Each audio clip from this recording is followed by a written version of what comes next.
Welcome back to The Interval, a musical theatre podcast. Today, we'll be talking about Heathers. Shut up, Heather! No, Heather! You!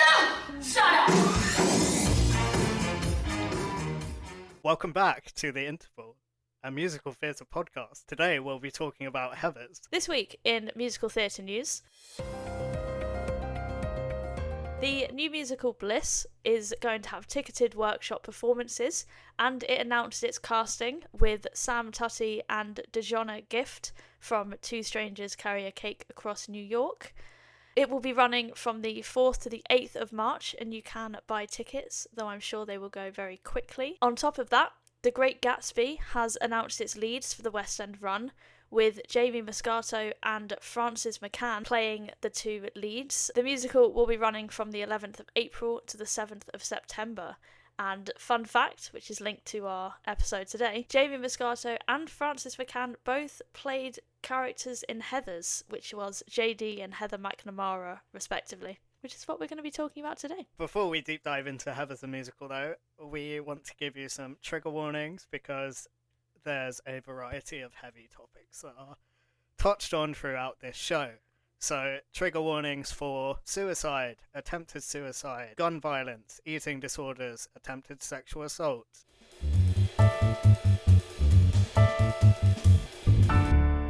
September 1st, 1989. So today we're going to be deep diving all about Heathers the musical.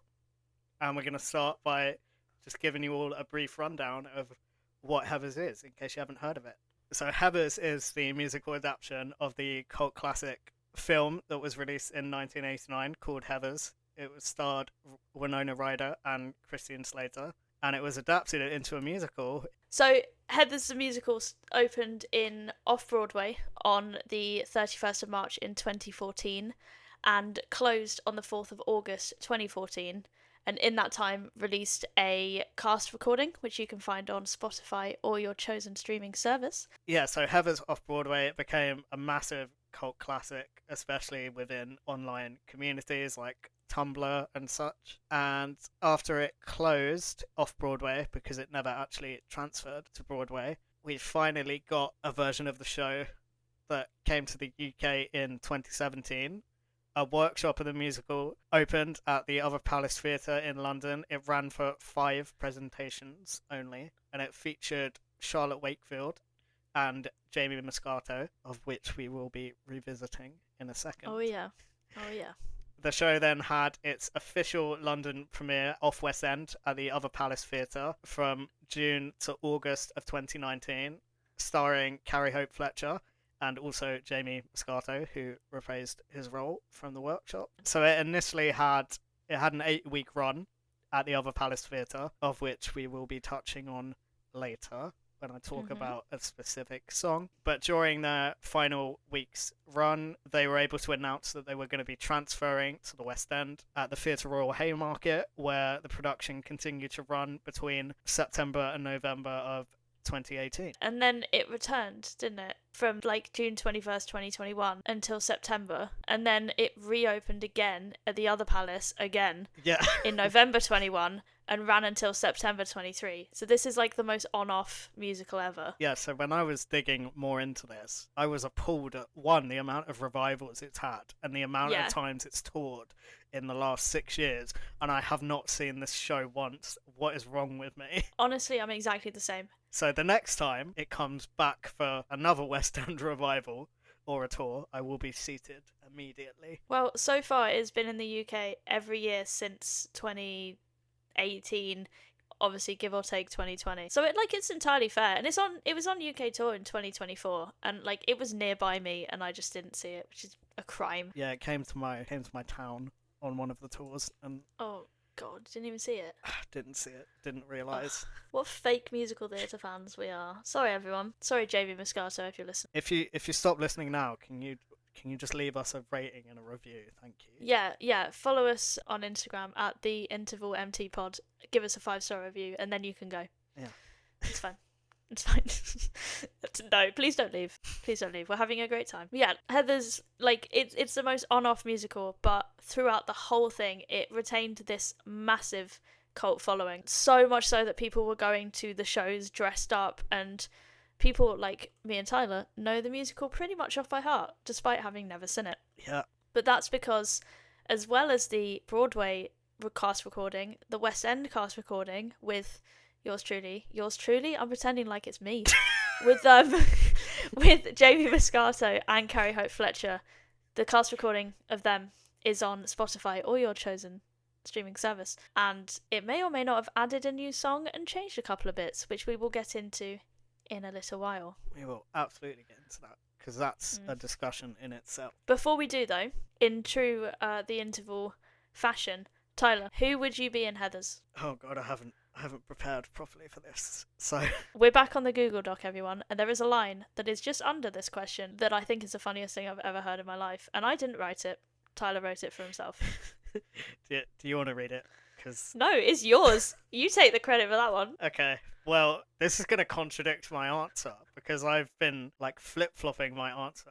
So for a slight bit of background, I only really got into Heathers sort of last summer, but I have devoured the cast recording many, many times since.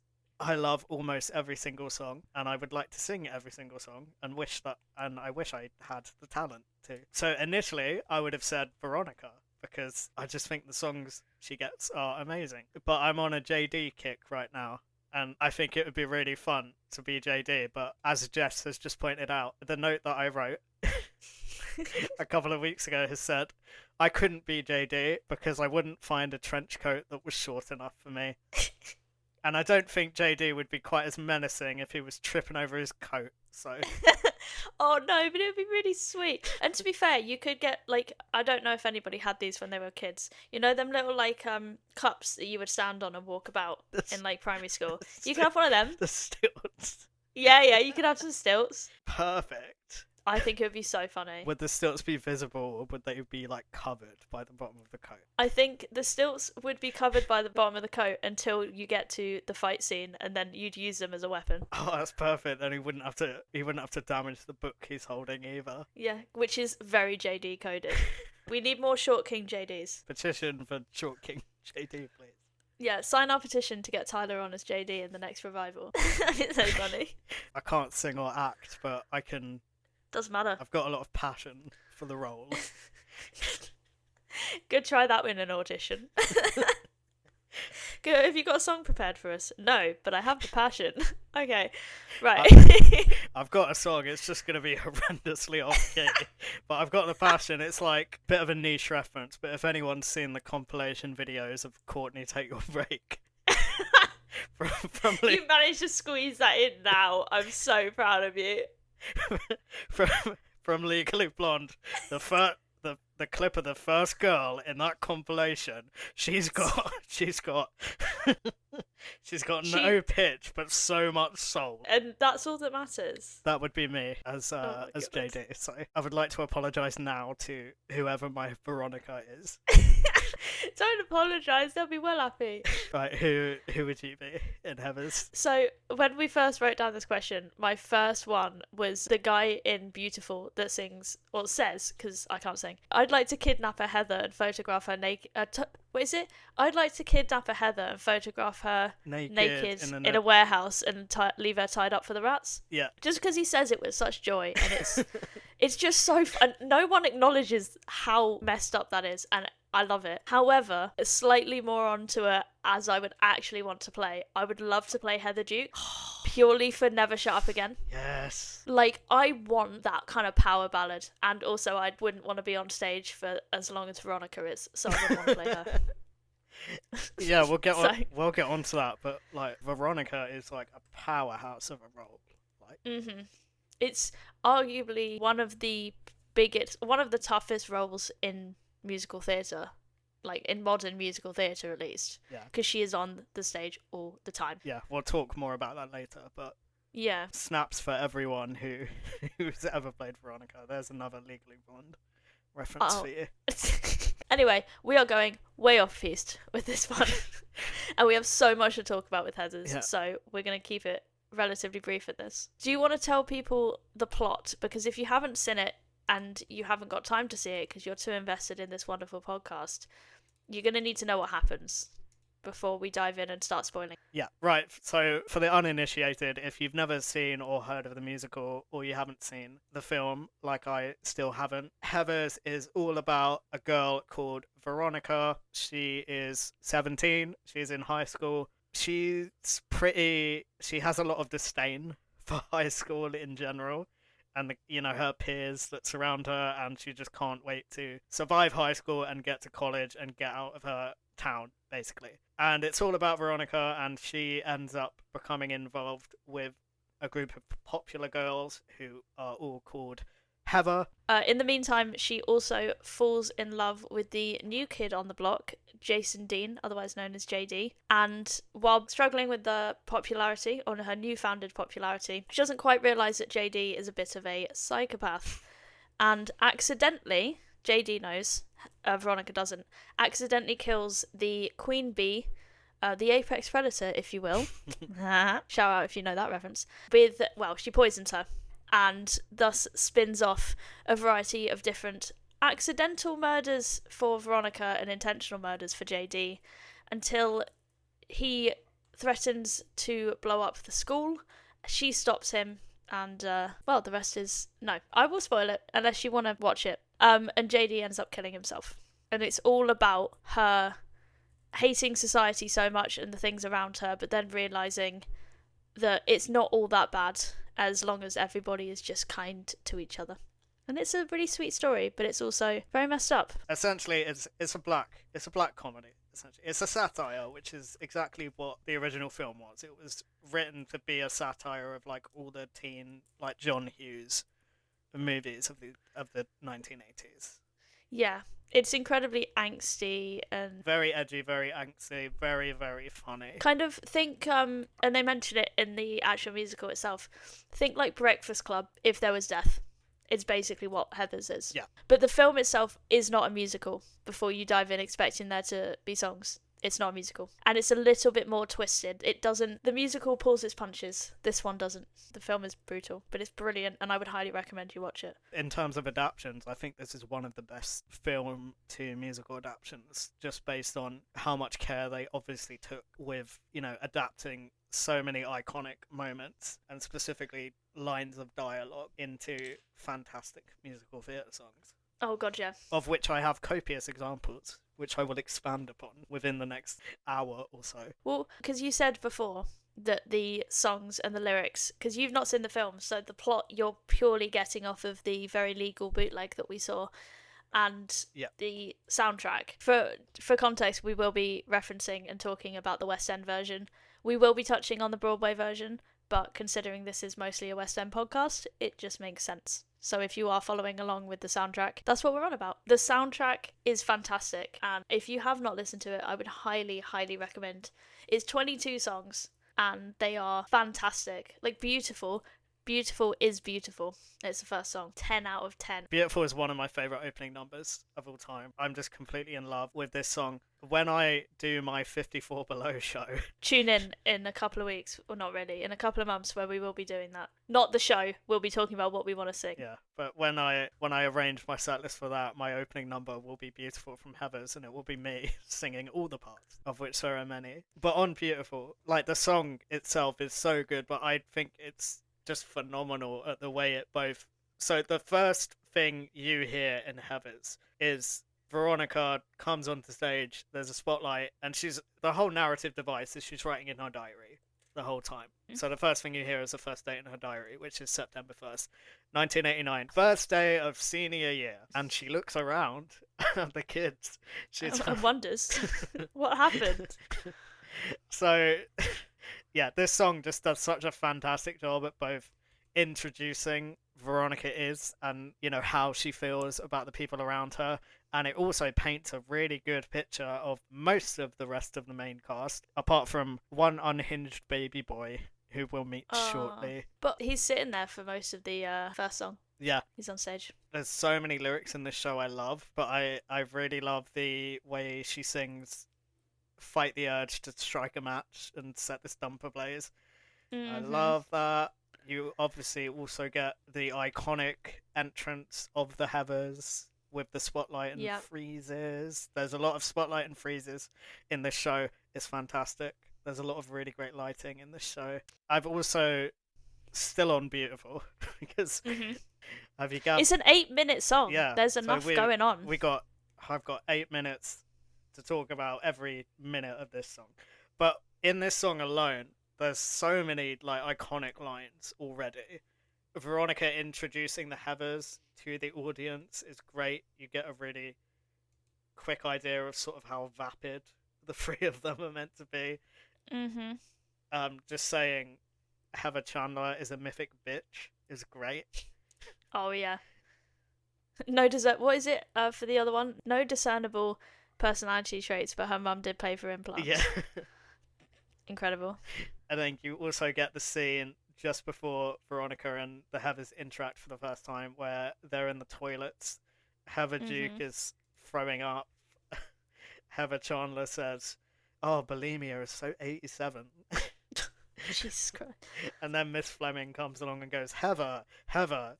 And then you hear, you know, the other Heather being sick, and she goes, "And Heather." It's great.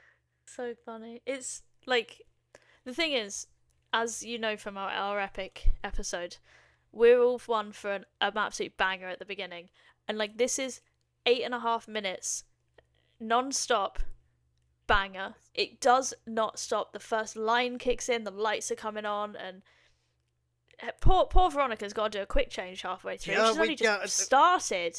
Yeah, I mean that's the bar that the show is setting. We get a quick change in the opening Yeah. number, and then she comes out and she belts for like a minute and a half. It's so God, good.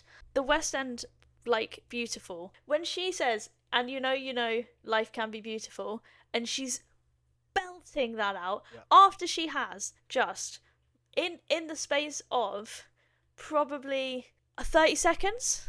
Yeah, she's backstage for like 30 seconds max, taking off her coat and her scarf and whatever else. She's taking off a coat, a scarf, and a dress at this situation, sorting her hair out. Bearing in mind as well, we're now talking, this is like, what, 7 minutes into the musical. She's started the first 6 minutes of this musical in her Heather's outfit, underneath a dress, a coat, and a scarf. I'd be burning to death as it is. And then she just comes out and belts the most insane number I think I've ever heard. I mean, I can barely wear a jacket in day-to-day life. I wouldn't be surviving in like 5 layers and heavy spotlights and running around. Like, I'd be cooked. I'd be done. This is why I'm auditioning for JD and not Veronica. He doesn't dance as well, which is oh yeah. Heather's is also a very dancey show, which I love. Yeah, the choreography is great. So in the course of Beautiful, so it picks up slightly differently from the film, doesn't it? Because the film sort of just drops you in, and Veronica is already sort of part of the Heathers in the film. Whereas in the musical, I assume in the interest of making sure everyone can understand what's happening, you know, even if they haven't seen the film. In the course of Beautiful, you get the Heathers sort of recruiting Veronica. So she's now in with the Heathers. Yeah. When that song ends. Yeah, and then the thing is with the soundtrack is it doesn't tell you the whole story. Because you get that and then you go straight into Candy Store, but it doesn't in the musical. Yeah, so straight after Beautiful, Veronica is now in with the Heathers, and the Heathers are sort of scheming their schemes, and they decide that today's horrible thing that they're going to do is they're going to forge a letter to Martha, who we learn in the first song is Veronica's best friend since they were little. But Martha is she's ridiculed. She's called Martha Dump Truck. Yes. Yeah, and she's definitely the most bullied one in the show. Justice for Martha. Absolutely. So the Heathers decide that the main thing they're going to do this week is they're going to forge a letter to Martha from Ram, who is one of the football players, the popular football players. Who is an absolute knob. Yeah. And Martha's always had a crush on Ram because he kissed her when they were really, really little, like 4 or 5. In kindergarten, which is like the UK version or the US version of nursery. Yes. So they decide to be mean and forge a note to Martha from Ram, inviting her to his homecoming party that he's hosting at his parents' house. And Veronica's hesitant about this, rightfully so, because it's horrible, and her sort of questioning it, that's what goes into Candy Store. And Candy Store is essentially, one, it's the fucking catchiest song in the world, but it's essentially the Heathers saying, well, if you're going to be with us, you need to, like, grow some balls, you know? If you want to stay in our clique, you can't be questioning what we're doing. But they also kind of show off, like, what they do is Heathers, which is obviously sex, smoking, drinking, and doing things that aren't particularly good for the soul or the body. You kind of get to see what they're really like, all while they're doing a little dance number. Yeah, again, choreography. It's lovely. I have a question Go on. off of this. So, if you're in Heather's Jess, Yep. would you rather be, and just specifically for Candy Store, would you rather be Veronica in this situation so you get to react to what's going on, or would you rather be one of the Heathers so you get to do the dancing? I'd rather be Veronica purely because it would mean I get to watch that every day, which would be really cool. I was going to have the same answer. I also would get really nervous about the choreography just in case I forget. Because, like, can you imagine if one of the Heathers accidentally goes the other way? Like, what if Heather Chandler accidentally goes the other way? I mean, you could easily play it off because she does push Heather Duke over, but what? Yeah, it'd be like in Mean Girls. During During the Christmas number. I love that one. Would you have the same answer then? Yeah, I think I'd be Veronica. Well, really, we'd know who I would be based on our earlier conversation. I would be Mr. Jason Dean, who is, throughout the entirety of Candy Store, he's just sitting in the background reading a book. So, do you reckon Jamie Moscato got to a point where he was actually just reading the book? Or do you think the book had the script on it? So he just knew what was going on? So I'd bring my favourite book with me and I'd have a little read. yeah, you just swap the book out every day. Yeah. Or do like the cool kid thing and we could cut the pages in the book and put like a games console in it. Oh my god. I'll get a book big enough for a Steam Deck and I'll play Disney Dreamlight Valley and while we're doing it. That'd be so one will funny. know. You And could then play it'll like a dragon. Yeah. It'll just pick up some voice acting. It's your line and you're like, hang on a minute, I've got to kill this boss. Hang on. That'd be so funny. Well, look, JD is an outcast. He can be a nerd as well. Oh, I'm sure he's also a nerd. Well, to be fair though, he gets picked on pretty much straight after. He does. He goes and speaks to her. Oh my god, can I just say, if you've watched the bootleg, Veronica's reactions to any time JD speaks is literally me on a regular basis when I'm watching that kind of thing. She so good. fangirls so hard for that guy. And he's like so moody and brooding and he's quoting books and she's absolutely going ballistic about it. I love it so much. Almost as much as I love his slow fighting. Yeah, so the next song we get is a song called Fight For Me, which is a slow ballad that Veronica sings. So JD is quickly taunted by Kurt, who is another football player who is best friends with Ram. Also a knob. Yeah. He's quickly taunted and they're throwing homophobic slurs and such around. So JD decides to pick his book up and hit them both with it, and then he throws his book to someone because he realizes probably doesn't want to damage his book on these two knobs. So basically what we're saying is he's better than Fiyero in the Wicked movie. And there's your other reference, everybody. Thank you very much. As you were, Tyler. Bingo card, everyone. There we go. And then, once he's got rid of his book, he starts fist fighting them, and we get this. It's not a spotlight and freeze, but the lighting is just so good. Yeah. Well, what does the lighting do? Because it does kind of spotlight on this situation, doesn't it? So it sort of spotlights Veronica, but everyone else is kind of washed in like blue. Yeah. And everyone except Veronica's moving in slow motion. And she's singing like a lovey-dovey ballad, basically about this... About giving him CPR. Yeah. About this kid she doesn't know, really, yeah. But she's already... It's a very... I'm doing it again. It's a very Glinda Fiyero-esque situation. She's like... She knows she's met her future husband right there and then. Yeah, and it's just really good. It does a really good job of playing up how funny the show is as well, because the lyrics they're sung in like such a sincere way. You know, like in a way someone would say something like, I don't know, I'll always take care of you. Yeah.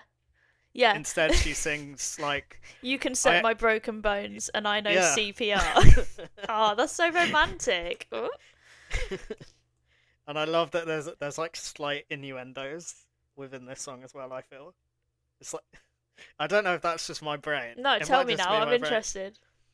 Well, it's when because she says like, "Whoa, you can punch real good," and then she says, "You've lasted longer than I thought you would." No, that is 100% just you.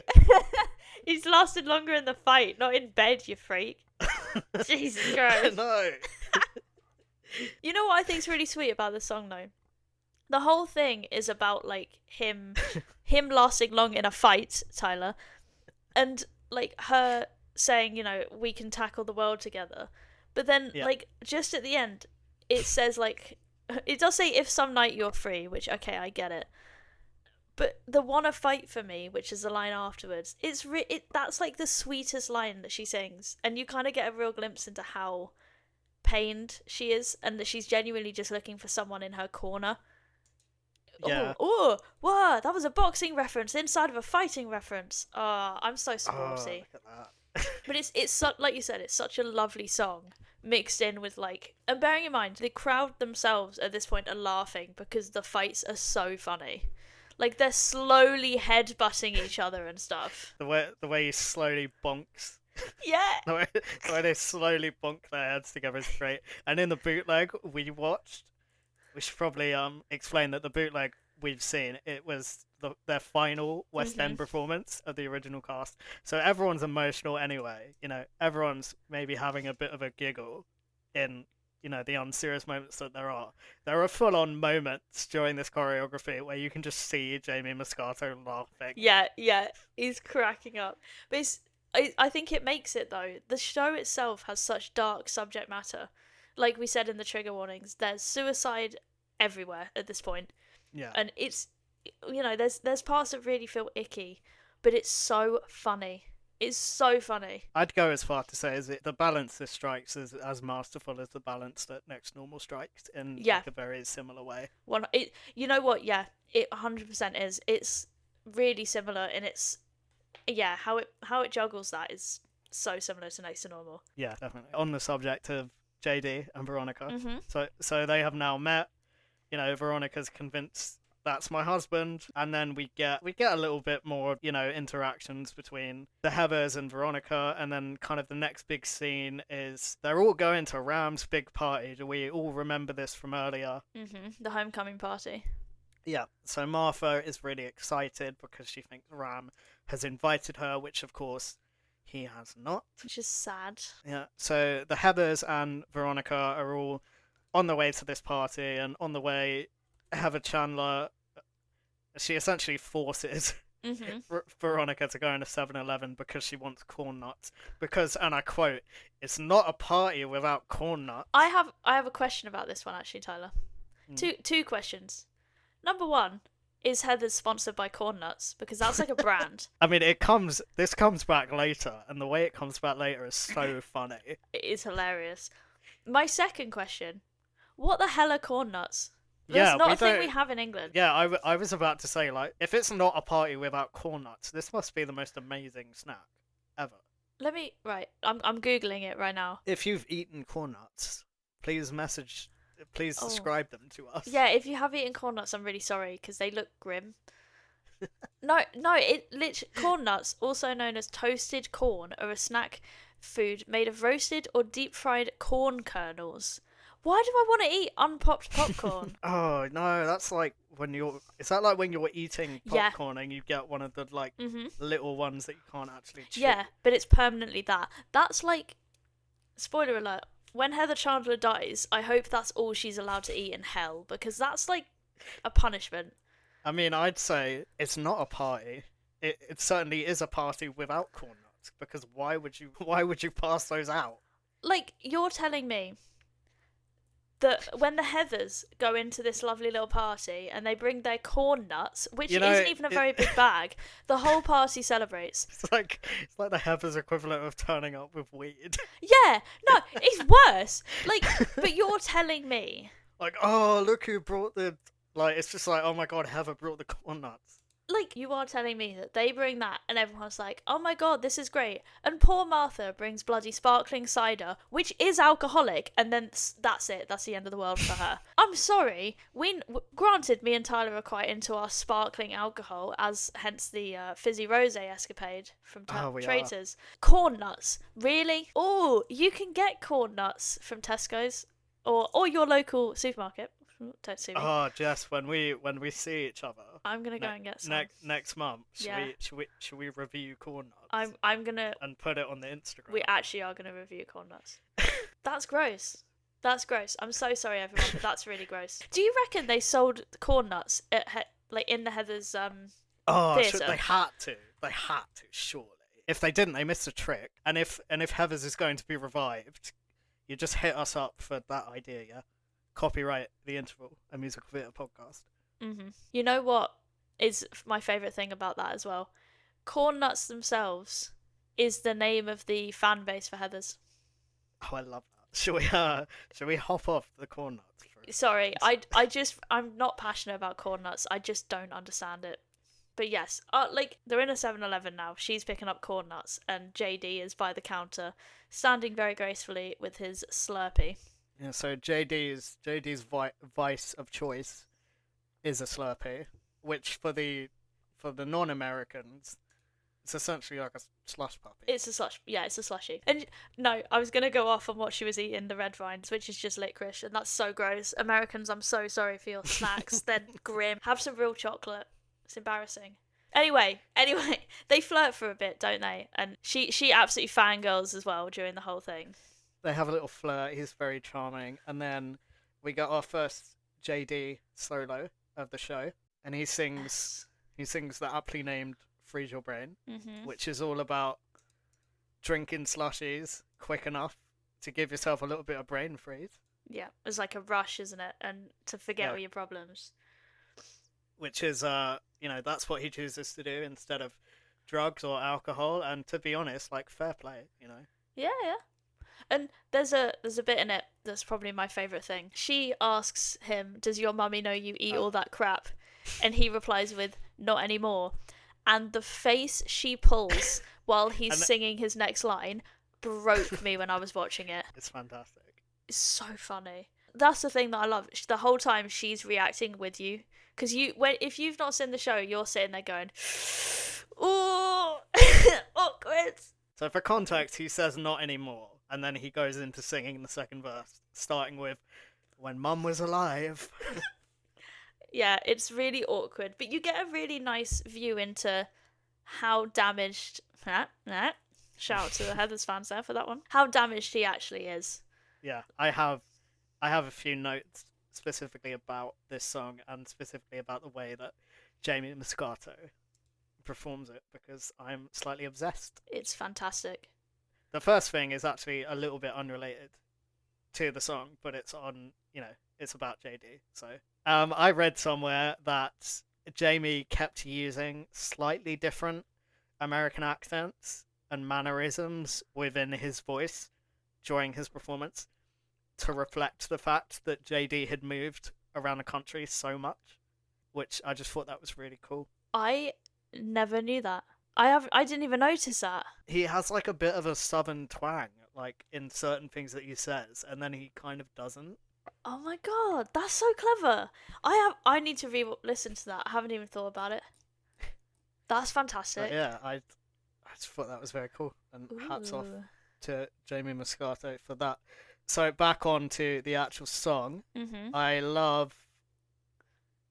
So in this song, in the first verse, I want to say, he sings the line, I don't learn the names, I don't bother with faces. This is referring to the fact that he moves schools and cities so much, he doesn't even bother trying to connect to anyone around him, because he knows there's no point, trying to meet people or trying to get settled or anything, because he's just going to pack up and move. Again, so he says, I don't learn the names, and then in the next verse, he says Veronica's full name, which is a little nod to the fact that, he has noticed her, and he does want to get to know her, and I love the way he sings her name as well. Veronica Sawyer. It, rolls, doesn't it? Oh, it's beautiful. It's like he elaborates on certain vowels as he's singing it as well. It's like he enjoys saying her name and singing her name. Oh, that's cute. What? To be fair, it's probably what it is. Like he enjoys. He's reveling in saying her name. It's like you said, if he doesn't bother with names or doesn't learn the names, he is reveling in the fact that he wants to learn her name and bother with her face. Yeah. It's so cute. It's not cute. It's messed up. It's really cute at the start. It is cute at the start. And that is that's one of my notes is JD's quite cute until you realise how unhinged he is later. Yeah. This is where you actually get kind of normal-ish JD. Yeah, but you do get he does slip. He lets his sort of psycho side slip a little bit towards the end of the song because the last run of this song is so good.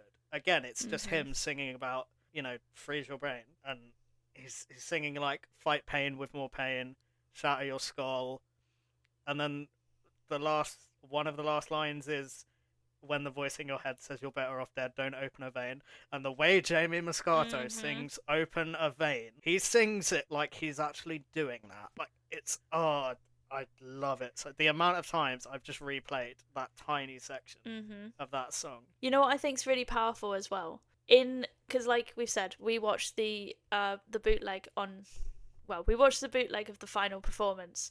The crowd there was rabid. Like it's full of massive fans. There is a point in which basically anytime someone kisses on stage, anytime someone does something remotely funny, the crowd goes mental. Anytime someone does a big note, the crowd goes mental. Jamie sung that bit that Tyler just said. The crowd was silent for like about 5 seconds while he was drinking. Well. And it was so powerful, and they were stunned into silence. And fair enough. Do you have more? Because I have a note for Freeze Your Brain as well. If you have more, go for it. I have one, and I think I'm 99% sure it's a fun fact, but you know what we're like with our accidental lies. But I remember when a fun fact and a lie. Wow, that's like a Jess Oh shit, special. I did not say fun fact, did I? You did. I'm so sorry. That's like 2 Jess bingos in one. Oh my god. No, I'm going to do a different thing. I'm pretty sure it's true, but when they drink the slushy in the musical, they make it slurp on the mic. They make it slurp themselves. It's not like a added sound, as far as I'm aware. They have to do it on stage, and that's just a lot of pressure. Yeah, I don't know if I would be able to do that. I remember watching Carrie Hope Fletcher's vlogs when she was in it, and they said about the fact that they do it live, and I was like, oh god, no. That'd be so... Imagine he's just done Open a Vein, which is just after that line is where he does the slurp, and nothing happens. I'd just be like, right, I don't know what you want me to do. I feel like the Heathers fans are so, they're so dedicated. I feel like if that ever did happen, they would just... I feel like they come with cups, and they're just like, oh, just in case, we can do it. We'll do it for you. Yes. Shout out to the Heathers fandom, who will also DM me if I am wrong in that fact. Which please do. I would love to know. Absolutely. So, next up, party time. Oh, tune. We're at Ram's party. And we get... I'm saying this about every single song, but it's true. This entire musical is just catchy. Oh, yeah. But Big Fun, this is one of the catchiest hooks I've ever heard in my life. This is such a fun song. The choreography is great. We get to see Veronica acting drunk, which is really funny, especially if you're Carrie Hope Fletcher, because she pulls off the comedy so well. Oh, yeah. A little fun fact. See, it's my turn for a fun fact. Oh no, trigger warning. Fun facts are used in this episode. So the name of this song is a nod to the fictional band in the original film called Big Fun, who had a song called Teenage Suicide, brackets, don't do it. Oh Christ. But again, that's just testament to how fantastic these writers were at taking different aspects of the film and turning them into amazing musical numbers. Yeah, I have a question. You've listened to Be More Chill, haven't you? Yes, I have. Tell me why Big Fun and the Halloween Party song feel so similar to me. Is it just me? No, I can see that. I was Okay. worried you actually like wanted me to give No, like, a no. cohesive answer. Can you imagine? It's my idea, my thought process, and I want you to explain it. No, they sound so similar. Like, they give off that proper energetic vibes, and Be More Chill is one of my favourite musicals ever, so I love Big Fun for that. And it's very sexual as well, that number. It is. There's a lot of There's a lot of really iconic quotes that come. Again, it's similar to Beautiful. There's a lot of just great lyrics and great quotes that come out of this song. I'm just going to rattle them off. do it. Because I can't segue into them. First thing, harkening back to when you asked me who I'd want to be in Heathers, there is a scene in the middle of this song where a guy comes up to Veronica and goes, "Looking good, Veronica." And Veronica goes, "Whoa." And then she goes, "A hot guy smiled at me." She's, singing, which Yeah. I'm not going to do. Could I be the hot guy in this scene? Because I just love this section of the song. Oh no. It is such a good bit as well. I like it's what an easy role you have if you are that hot guy. Not to downplay any of the performers that have been the hot guy. No, for sure. Yeah, but the hot guy is also the ensemble, which is an incredible role and Yeah. very hardworking, especially this ensemble because they are crushing it. Do not stop dancing. They do not stop dancing. Also the hot guy. Everyone gets to acknowledge that he's hot. So Yeah. that's a nice little confidence. Yeah, boost it's there. always a win. A few other bits that I really love in this song. I love the lyric. So Martha turns up to the party. She goes to speak to Ram. She turns up with sparkling cider. What a sweetie pie. Yeah. She's so cute. Come on. She goes to talk to Ram and thank him for inviting her. Ram, of course, is a knob, but he, of course, also has no idea what she's talking about because he didn't invite her. After this exchange, we get the Heathers saying, "Oh, look, I can't believe she actually turned up." And we get a lyric that I want to say Heather Chandler sings, which is, "Showing up here took some guts. It's time to rip them out." Oh, It's so horrible. It's so brutal, but as a lyric, I love that lyric. it's so mean. I have one that I'd really like to say because it's slightly related to that. Go for it. The what's Westerberg gonna do to the Razorbacks at Sunday's game? And then he imitates the pig that he is he has got. You can do the maths as to what he's probably doing with the pig. We should probably say it's not a real pig. It's not a real pig. Just- Jesus, no, it's not a real pig. It's like a piñata.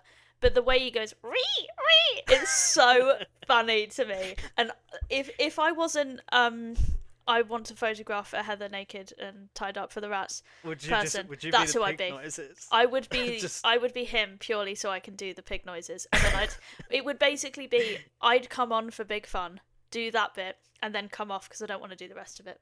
And no one would acknowledge it as is a theme with As all is of our the interval roles. tradition. No, it's great. I love the line just towards the end of the song in the final chorus where they say, "Our folks got no clue about half the shit their children do." It just makes me laugh. It gives me totally fucked vibes from Spring Awakening. Yes, yeah, it does.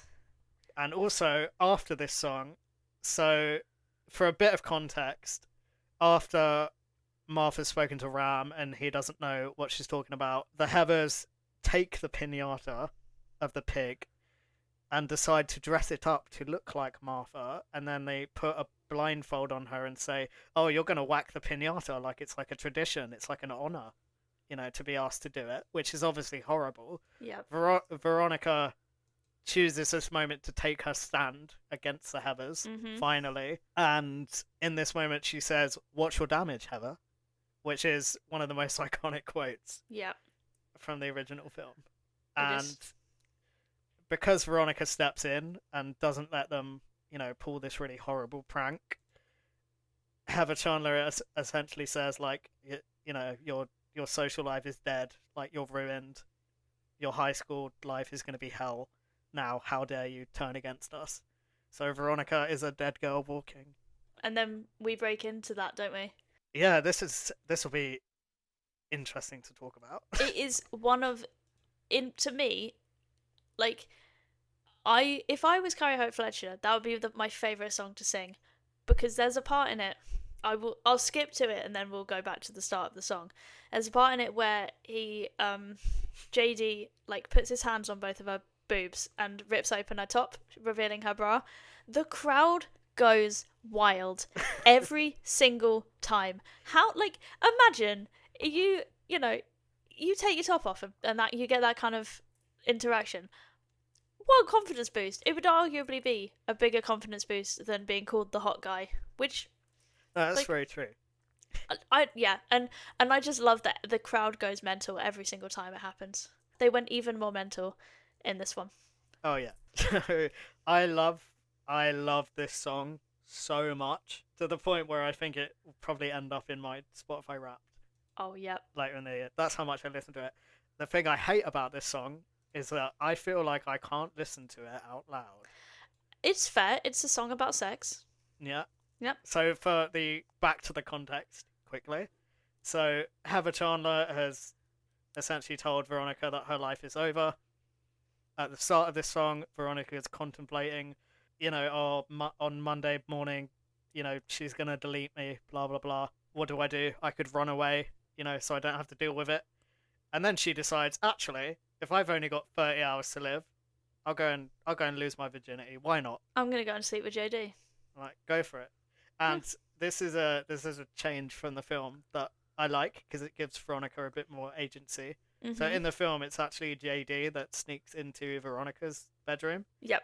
In the musical, it's the other way around. And, good for you, girl. I love that for her. I also love JD's reaction. Yeah. What are you doing in my room? Like...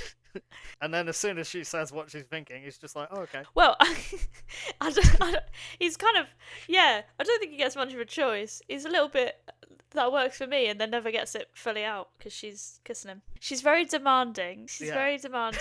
And it's also really sad because he's not sleeping on a bed. He's sleeping on, like, a mattress on the floor. And it looks really depraved, and it's sad. You can tell that he's obviously not got a very good home life from it. But yeah, that is... They go walking. Also back to... I feel really bad. I keep referring back to myself as if I'm going to be JD in this show. You are. It's fine. Just go with it. Another reason I don't think I could be JD, I did not have the confidence to pull off this song. That's fair. And you got to sing the whole thing topless while, like, grinding on Veronica. It's a bit... like... It's quite a lot. It's intense. It's also... a fantastic Not even song. accounting for the hundreds of eyes. Yeah, that's also... looking at I mean, you. it would be weirder if it wasn't in front of people. But yeah, so they wake up in the morning. Oh no, they have the dream. She has the dream of... oh my god. So basically, she has a dream of Heather Chandler. Yeah, she has a night. Yeah, and it's really sweet because she wakes up from the nightmare. And JD's like, oh my god, are you okay? And like, it's really sweet and doting. And it's lovely. And then Yeah, it's quite nice. She goes to go and like grovel to Heather Chandler. And he's like, I'll come with you for protection. And it's really, really funny. And everyone in the audience goes, oh, yeah. Because he's so not tough. I'll come with you for backup. And it's, yeah, there's not a sense of scary in there. He flexes his little muscles. Bless him. And yeah, so they go to Heather Chandler's house, and this is where they do the poison. He pretends is the hangover cure, which is sad. He's like, oh yeah, I learnt this hangover cure from my dad. Oh, okay. Bit icky. And in this moment, Veronica says, that stuff will kill her. And he goes, yes, for us ending her Which hangover. I thought was hilarious. Like, so there's proper my kind of humour, but without the actual murder that happens afterwards, because he doesn't correct her when she picks up the wrong cup. Which is exactly the same as how it happens in the film. It's in 2 different cups. She picks up the wrong one. Although I think he gives her the wrong one in the film. And then she goes and gives it to Heather Chandler and kills her. Yep. So Heather drinks it. She's sort of going off on some sort of tirade about Veronica. I think. Makes her like kneel like down after, and grovel. Yeah. Yeah. Like after she's drunk it, and then she starts choking and collapses and dies. And I just have to say that the little music that they cut in when she collapses. It's so funny. The music is such a good part for the comedic timing. It's so funny. It's like a full on like dun dun dun, Yeah, isn't it? It's funny. great. So Heather is dead, and Veronica is panicking because she's just murdered a person. So JD comes up with the plan to forge a suicide note and, pass off her murder as suicide. And there's a moment where they're sort of sitting next to each other, and he's trying to get Veronica to start writing this note. Because I don't even know if I established this at the beginning of the podcast. Veronica's really good at forging, okay? Yeah. That's like her thing. That's why she gets in with the Heathers, because she can forge all kinds of notes for all different purposes. So she can obviously forge Heather's handwriting for this note. But there's a moment where they're sort of talking about how they would start this note. And I can't remember what JD says, but he says something like silly. And then Veronica goes, "I was on my period." and she just laughs for ages. And then she turns her head like really slowly and sees Heather's dead body and goes, "Oh my god!" It's so good. It hits that trauma so well. So they're writing this note, and the note is conveyed in a song called "The Me Inside of Me." And do you have notes? I have notes as well, but if you want to jump in, I do. I have So as she's explaining it, she's basically giving out the suicide note. And the editor in me loves when they say a myriad and someone goes, "Myriad, nice." In fact, actually, scratch the first answer to the first question. I'd be that person. I'd be the editor. I just love it. To be fair, I don't have that many notes on The Me Inside of Me. It's just really funny. It's really good. And oh no, I like the bit where they go through the feelings and JD's got his arm around Veronica. It basically shifts from being Veronica JD writing the note to the police finding the body and declaring it's a suicide, shifts back to the school, and then it turns into an ensemble number, basically. And it becomes people celebrating Heather Chandler, and she basically becomes even more like lauded upon in her death. She's bigger than John Lennon. When she was alive. I do just have to say, because during the end of this number, the ghost version of Heather is like walking around and listening to all these people talking about how amazing she was. And the frantic dancing she does towards the end. Oh my god. Absolutely took me out. But that's the thing. It's such like a serious topic. And she's just prancing about. Like, she's loving the attention. And it's hilarious. There's also a line earlier in the song when it first transitions back to the school where the principal and Miss Fleming and some of the other adults are talking about what's happened. One of them goes, "I'm telling you, it's not your everyday suicide. Like it's so blasé." Like Heather Chandler is a god at this point. And they like get an early they get a long weekend because she's died. Yeah, but they do have to stay and feel for 30 minutes because the buses need refueling. Yeah, and the "Call Me When the Shuttle Lands." Poor Miss Fleming. Honestly, the first half of this song, Miss Fleming is pretty woke. You know, she's like, "Look, this has happened. The kids might be a bit traumatized. Maybe we should talk about it." And they're just all like, "Oh, shut up, you stupid hippie." like no Poor one Miss wants to talk Fleming. about her damn feelings. I love the so that's why she punched me in the face, because she was desperate to connect. And also, how absurd the lyrics right at the end of this song get. It's the she's the dog that sings outside my window. She No, that's not what it says. I don't know, probably not. Is it dog or dove? Oh, probably dub. Dub makes more sense. It's dove. No, I like to think that there's a dog. And then, oh my god. But anyway, the line after that is, "She's the twin from whom I've..." Was it? She's the twin... Yeah, you're getting Was it who... Oh, she's the twin from whom I'm separated. Yeah, and then she's the horse I never got for Christmas. Like, it's just like, what? It's just a brilliant song. It's another banger. And I actually had another question for you, but I feel like it might be too hard to answer. Absolutely. My question was, if you were going to describe someone in like the ridiculous way they do in this song, how would you describe them? Oh my god. I have no idea. Exactly. I also don't Like, have an answer. If anyone listening has an answer, please let us know. She's the fizzy rosé that Diane drank. I don't know. like, I don't know. I never got Airfix for Christmas, and I always wanted some, so I could go for What's that. Airfix? What's Yeah. Airfix? Oh my god. It's like kits where you can make like cars and planes and tanks, and it's really fun. Oh, yeah. Google it. Google it. It's really fun. It's like a little crafty thing.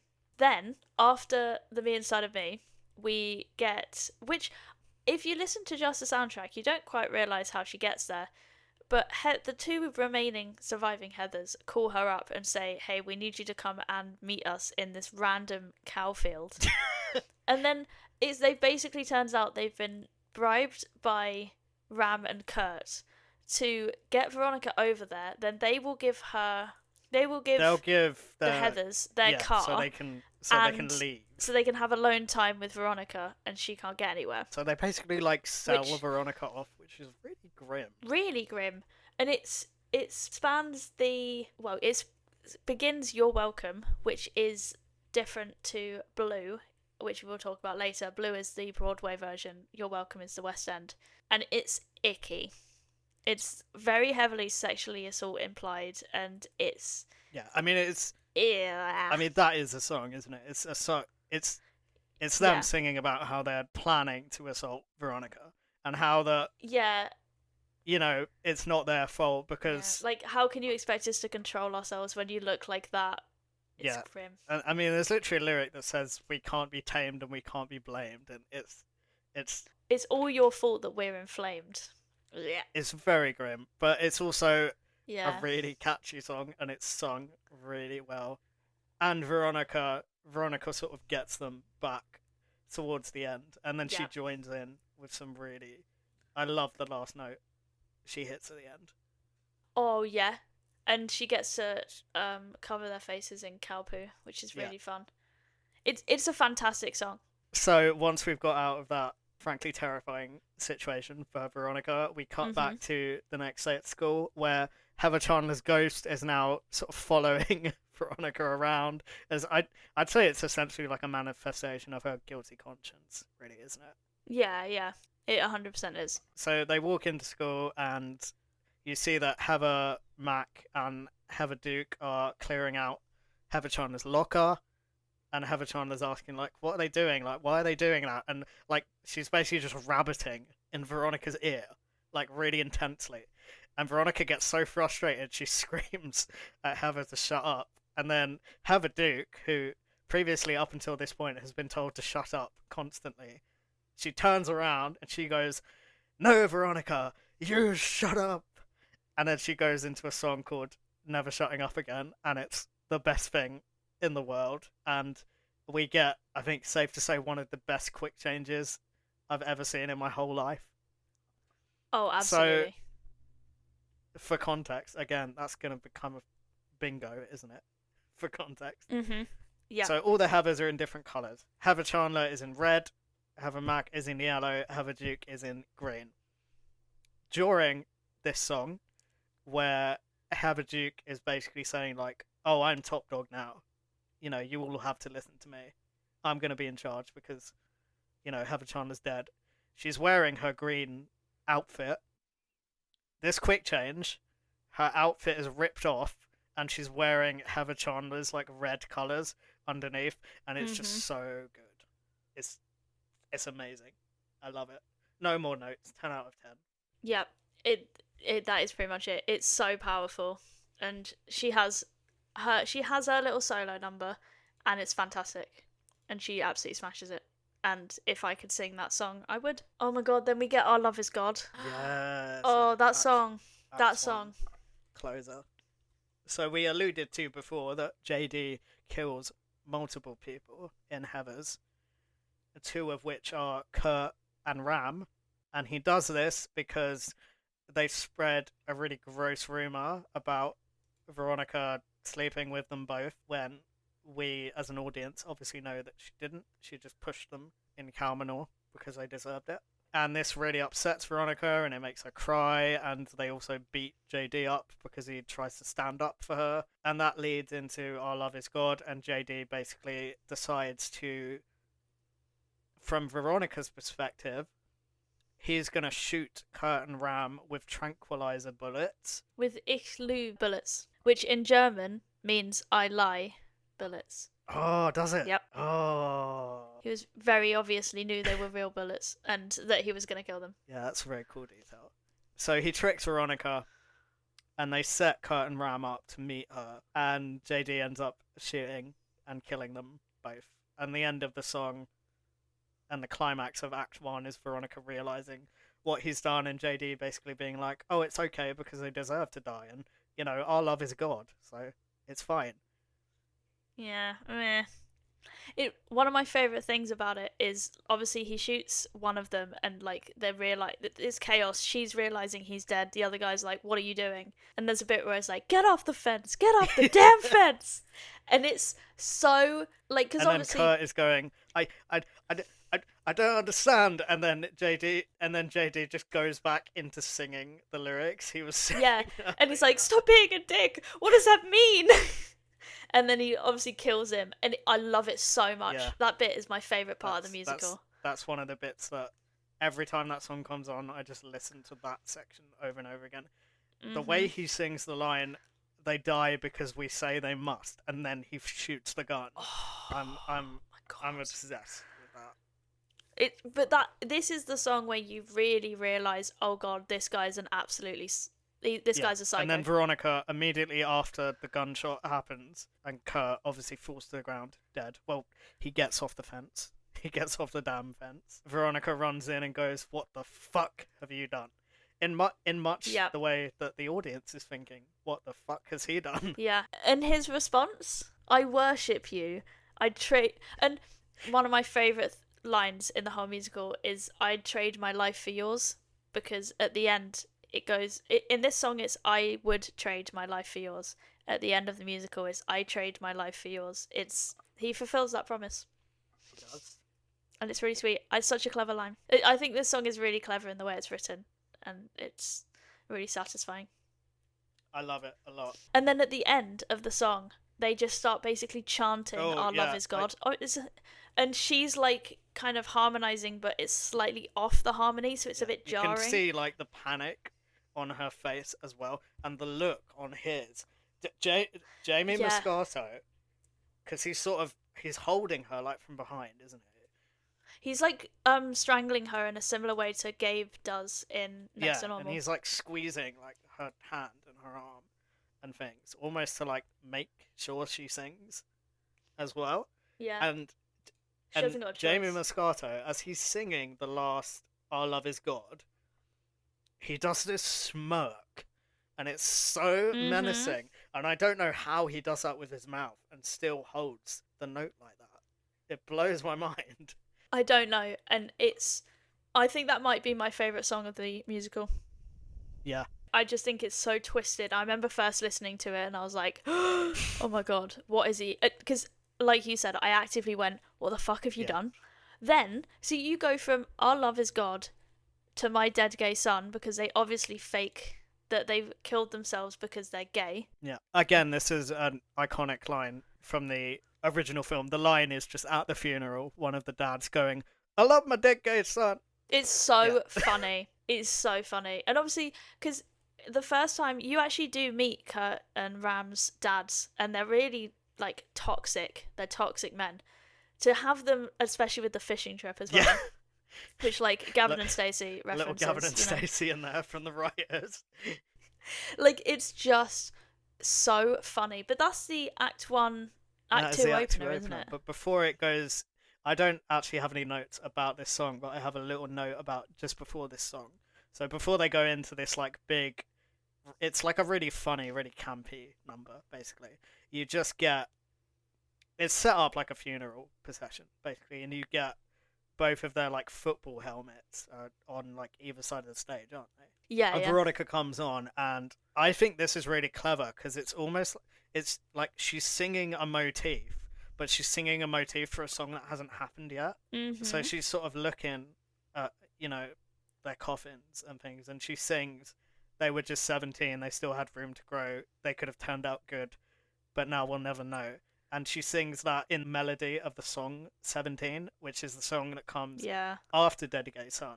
And I just love that little detail. I think it's really cool. We love a motif here, and it's absolutely lovely. Well, it's not lovely, it's really twisted and a bit grim, and bearing in mind at this point now, you have Heather Chandler and Ram and Kurt as ghosts, and Ram and Kurt are in their underwear for the rest of the show. So I really hope that the theatre was warm, because that would not be a pleasant experience for anyone involved. Yeah, I hope so. I hope they were nice and warm. Right, so jumping ahead a little bit. So 17 is the song that she sings the motif from. And 17 is a duet between Veronica and JD. And this is basically the moment where she's giving JD an ultimatum, isn't she? She's saying, like, oh, let's not kill anyone anymore, you know, let's just be normal, and, you know, we can have a life together, and it'll be fine. Like, you need to stop being, like, crazy, JD, basically. Yeah, calm down. Like, that's it. That's the song. And I don't really have many notes about this, to be honest. It's just that it's just one of my favourite duets in musical theatre, I think. I think I like it because you really get to see that he does, like, there is good in him. He's not just a crazy psycho. There is good in him. He does want that, but because of the life that he is forced to lead, he can't. Then we get to Shine a Light, don't we? Yeah, so I didn't have notes about this earlier, and I listened to it. Like, this is a banger. I love this. You have written down on this Google Doc, Shine a Light. Has anyone got anything to say? No, okay, I'll start. EastEnders character. What's the context of this note, please? The context of this note is there's an EastEnders character called Elaine, who's the landlady of the Queen Vic. And she just, every time I see her, she just gives me Miss Fleming energy. Oh, okay. She's not really hippie, but So- she's very, like, showy. You know what I mean? She's very... Is that our our star casting? Yes, that is my song casting. I don't know the actor's name off the top of my head, but if she's listening, shout out to you. But I did actually misquote this this lyric. So Shine a Light takes place during a strangely televised assembly. Yeah. And it's Miss Fleming, like, you know, she's basically trying to do what she did just after Heather Chandler died, which is trying to, you know, get the kids to talk, but she does it in a very, like, showy way. So she performs this big elaborate musical number about, you know, oh, everyone, you know, if we shine a light on the bad things about us, we can realize that we're all beautiful anyway. But it's very clearly, like, you know, she's doing this to play up to the cameras, like. Yeah. And she goes into, like, let's all share about herself. She sort of goes into, like, speaking partway through the song, and she says the lyric, does anyone want to share what's in their heart? And then she pauses for like a second and goes, no, okay, I'll start. And then she starts rattling off, like, just facts about her life, and the way this actress delivers it, it just sends me every time. She, like, fully Yeah, trauma she's dumps. like, my name's Pauline, I live alone. My husband left, my kids are grown. It's She joined a cult, chopped off her hair and stuff like that. And then at the end, she's like, see if I'm ending our affair, which is, you know, obviously, like, meant to be, like, this dramatic secret she's been carrying around. But anyway, it's great. There's a whole, like, elaborate, like, she ropes in all the students to do, like, a choreographed dance and, like, be her, like, backing vocalist. Yeah, it's really funny. But then we go from this to probably the most heartbreaking song in the show. Oh, God. But this is what I love about Heather's, is it literally goes, so you got Our Love Is God, we'll just start from there, which is terrifying and a bit of a horrendous song, to My Dead Gay Son, shocker, absolute showbiz number, hilarious, to 17, sad, strong ballad, to Shine a Light, showy musical theatre, to Lifeboat, probably one of the harshest songs that are in there. It's so sad. It like pretty much every other song is sad in this, and Lifeboat is, oh man, I think my notes were just wow, wow, wow. This is a beautiful song. It's Heather Max solo, isn't it? And it's basically about like she's so like horrified about her peers committing suicide that it sort of drives her to feel that way, doesn't it? Yeah, and she's so like she doesn't want to be where she is, and she's so constantly scared and anxious about being pulled off the side and drowning and surviving while everyone else isn't. It's just beautiful, and it's the kind of song where like if she just sat there and the lights went up and just sung it, it would be equally as beautiful as the way it was staged. Which I think is pretty simple if I remember rightly. Yeah, I think so. I think it's pretty much just her singing it, really. Yeah. And then you get Shine a Light, which I swear to you is probably the harshest thing I've ever heard someone say to somebody. Oh yeah, so we of just like, you don't deserve to live, kill yourself because you can't open your pills. yeah, so we get a reprise of Shine a Light that's very sinister. Yeah, Heather Duke's now mean, really, really mean. And this accumulates in Heather Mack she tries to take her own life, doesn't she? And Veronica runs into the bathroom and makes her like throw up the pills, and they sort of have like a nice little just honest moment between them, don't they? And she says like, you don't have to feel like you're on your own because you're not, and I'm here. And but that's the thing, it's so like it's a shocking song, that one. And then you go instantly from that into I Say No, which was added. I Say No was added in the West End version. Song, it's not in the Broadway This song one. was added 7 weeks into an 8-week run. No. Carrie Hope Fletcher, yeah. Was it? Carrie Hope Fletcher, she got told they'd written a new song on the Monday, and they added it on the Friday. Oh my god. I think she got the lyrics like beforehand. So she learnt them. They rehearsed it on the Thursday, and then it went into the show on the Friday. I mean, oh my god! Like, how fantastic is she to have done that? And this song is so. When I first discovered Heathers, which was 2023, because I basically just listened to like Candy Store, and then I think you actually sent me I Say No, and I was like, oh my god, this song is I might amazing. have done. It was like late 2023, honestly. It was like October, like late October, early November. I'm not joking. Spotify Wrapped rolls around. That was my top song. That's how much I had it on repeat. Like, I don't feel like I can elaborate on this song much, to be honest, because it's just amazing. The one note I do have is the one thing I wish they'd done in the West End recording was keep the dialogue in before it starts, because the way the dialogue, so this song is like she's having a confrontation with JD basically, and he's saying like, oh no, because he basically comes to her and says like, oh, what about Heather Duke, like she could probably use taken down, and she's like, what the fuck, no, like we're not gonna kill anyone else. Do you not remember like 3 songs ago, JD? Come on. Yeah, but he can't escape that. Those kind of thoughts. So they're having like heated words, and he says, let's talk about Heather Duke, and she says, no, let's talk about you. And as soon as like she says you, there's like a beat of the drum, and then the song kicks in, and it's so satisfying when you watch that bootleg, like the way the dialogue stops, like the way the dialogue is timed. It's so satisfying. I wish they'd kept like the lead up to the song starting in the West End recording, because I love it so much. Yeah, with this song, it's just like we're gonna do an episode on Carrie Hope Fletcher eventually, because that woman is a powerhouse in herself. The way she, if you listen to no other Heather's song, I Say No should be the one you listen to. It is a testament to how fantastically talented she is, and there is so.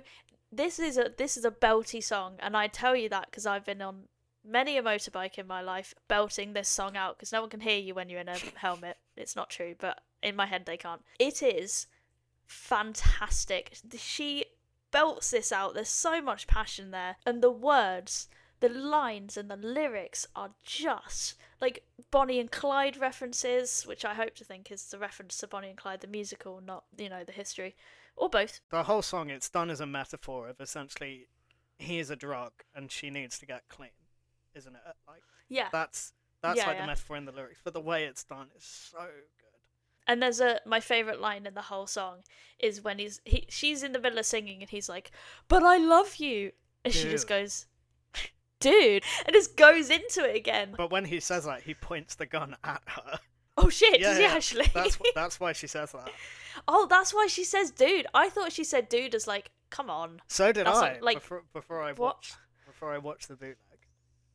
I wonder if it's both. I feel like I wonder if it's both. I feel like she would have said it regardless, but the fact he's pointing a gun. Then from that powerhouse, we go into Martha's solo, which is that one's a lot.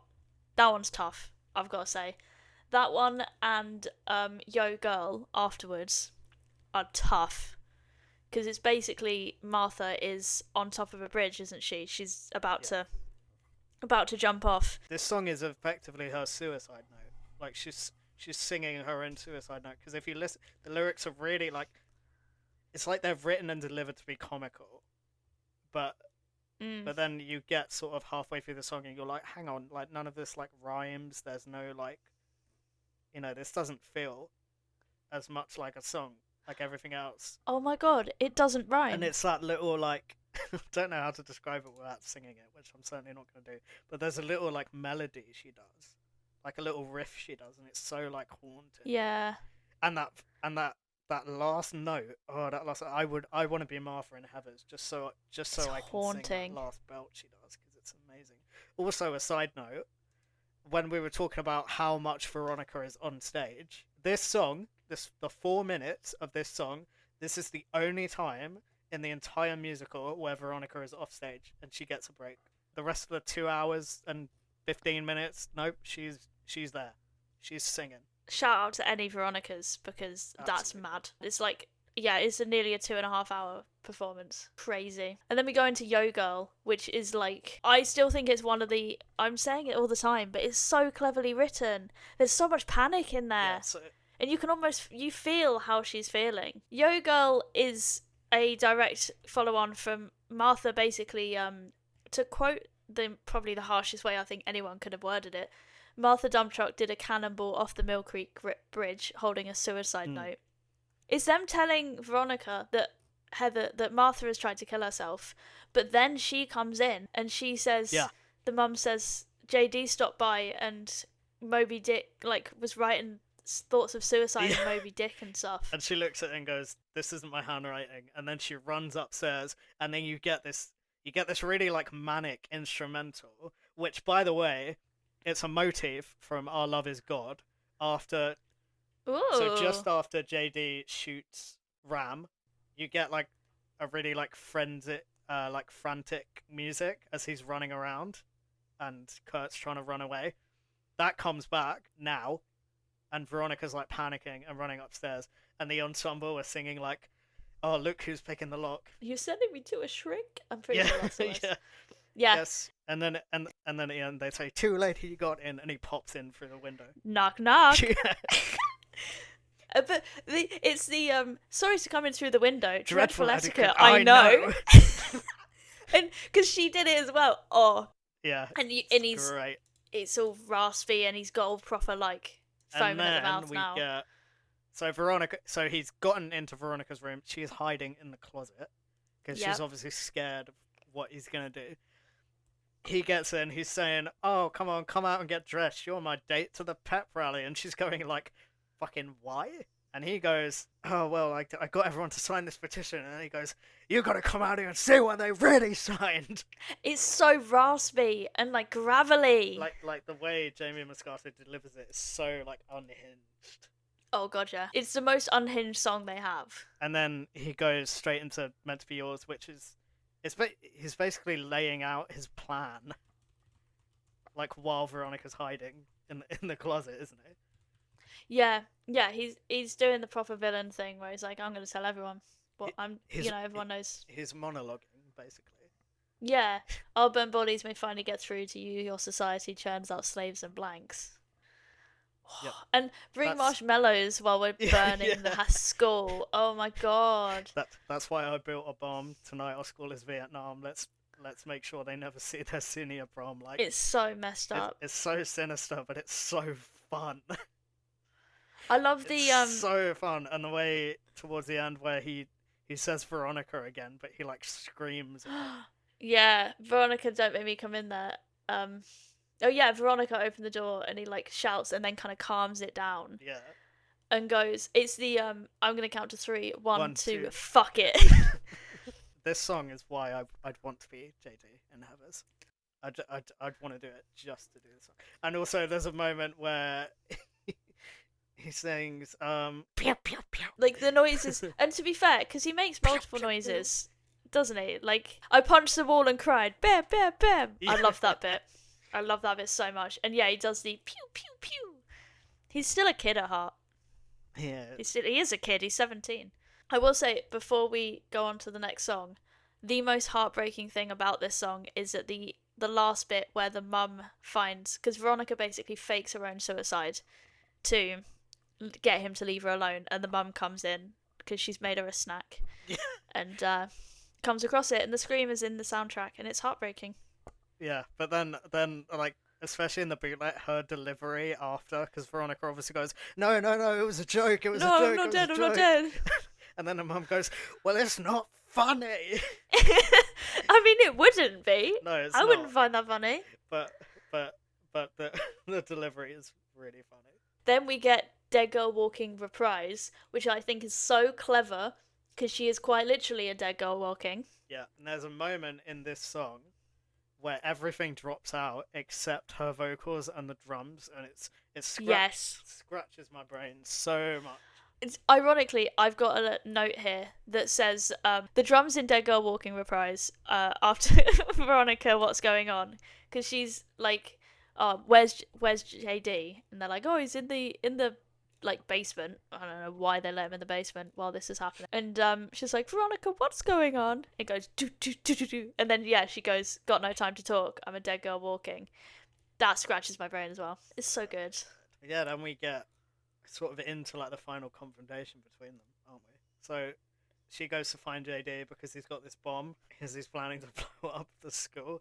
In the musical, he is softened up, and I know it doesn't sound like he's soft, but they do soften it up because in the film he kind of just wants to blow the school up for the sake of blowing the school up, doesn't he? Mm-hmm. It's all he knows. Yeah, and in the musical they tweak it a bit so that, you know, his reasoning is, oh, well, everyone at school is, you know, that's the reason they're keeping Veronica away from me and I can't be with her if they're all around. So he wants to blow up the school for love in the musical. Yeah, and he, like he says in there, the only place where Martha's and Heather's can truly get along is in heaven. Such a good line. It's such a good line. And then you get Veronica, like, trying to reason with him, and I love this bit of the song. She's going, I wish your mum had been a little stronger. yeah, I wish you'd stayed around a little longer. I wish your dad was good. I wish grown-ups understood. I wish you'd come with me. And then he's so far gone. He just goes, I wish I had more TNT. For people who haven't seen the bootleg, might not know because it doesn't really explain it in the soundtrack. It's revealed near the beginning when you kind of meet the dad, of which JD is terrified of and flinches every time he moves, which is really nice. Not nice, but like it's a really nice touch that Jamie Moscato does. Yeah. The mum had basically had enough of it and walked into one of the buildings that the dad was demolishing, so she killed herself. Very traumatizing.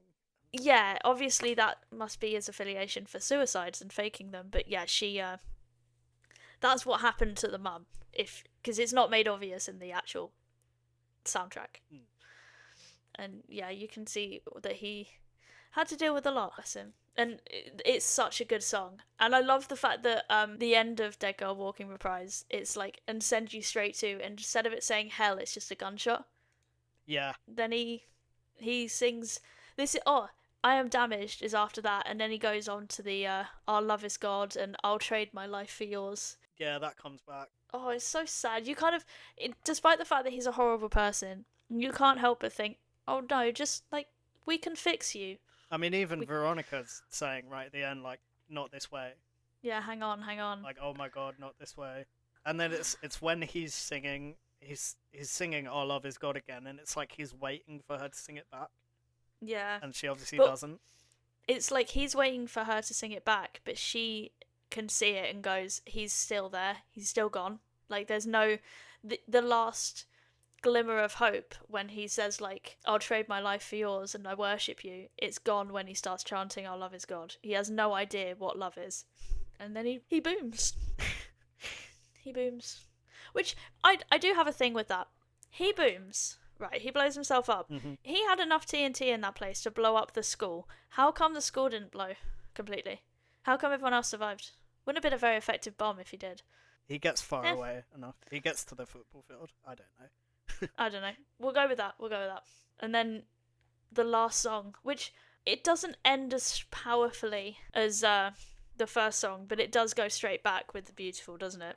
Yeah, we get a little beautiful motif at the end. Like, beautiful is the final words that they sing, and I don't have many notes about 17 Reprise. I really like it as a closer. But there are a couple of lyrics I do really like. I love that Veronica sings, I miss you, I'd be honoured if you'd let me be your friend, to Martha. Yeah. It's just really cute. That's really similar. I can't remember the exact line, but it's really similar to the line that she says in the end of the film. Yeah, and then also when they both harmonise on, if no one loves me now, someday someone will. Yeah. Like, that's really sweet. I feel like that's probably how a lot of 17-year-olds feel, and a lot of people, because Yeah. if you don't have someone yet, you will someday.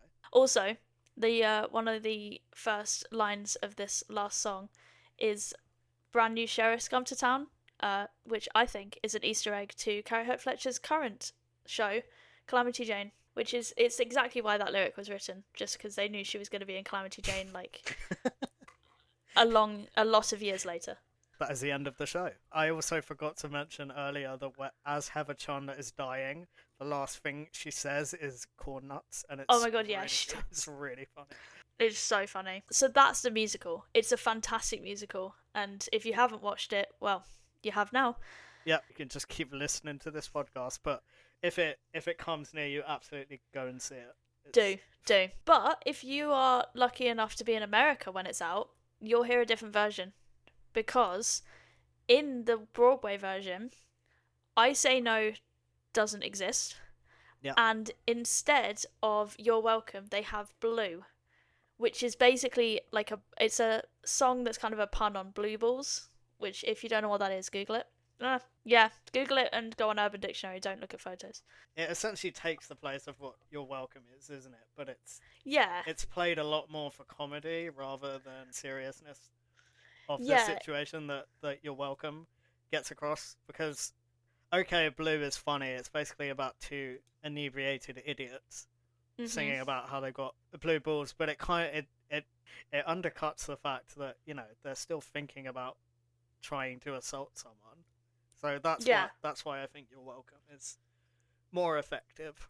I agree with you. I think You're Welcome is about 10 times better than Blue, which a lot of fans will disagree with. Yeah, I'm sure we'll get a lot of colourful responses to Please that opinion. Please do. I'd love, we would absolutely love to have a dialogue about it. But problem with Blue is it, like you said, it doesn't show how sinister it actually is. They're just talking about the fact that she's pretty and they want to have sex with her, not we're gonna make you have sex with us. It doesn't show how horrendous they actually were. So I have one final question for you, Tyler. Go on. West End version or Off-Broadway version, and why?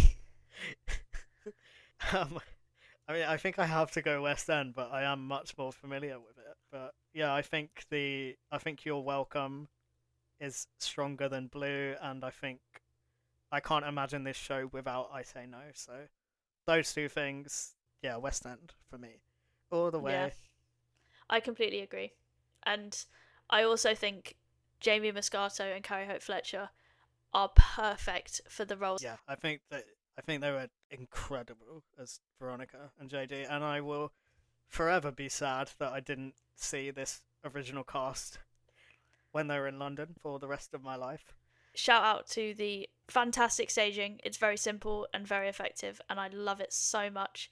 And the lighting, which is beautiful the whole time, and we get all of those lovely spotlights.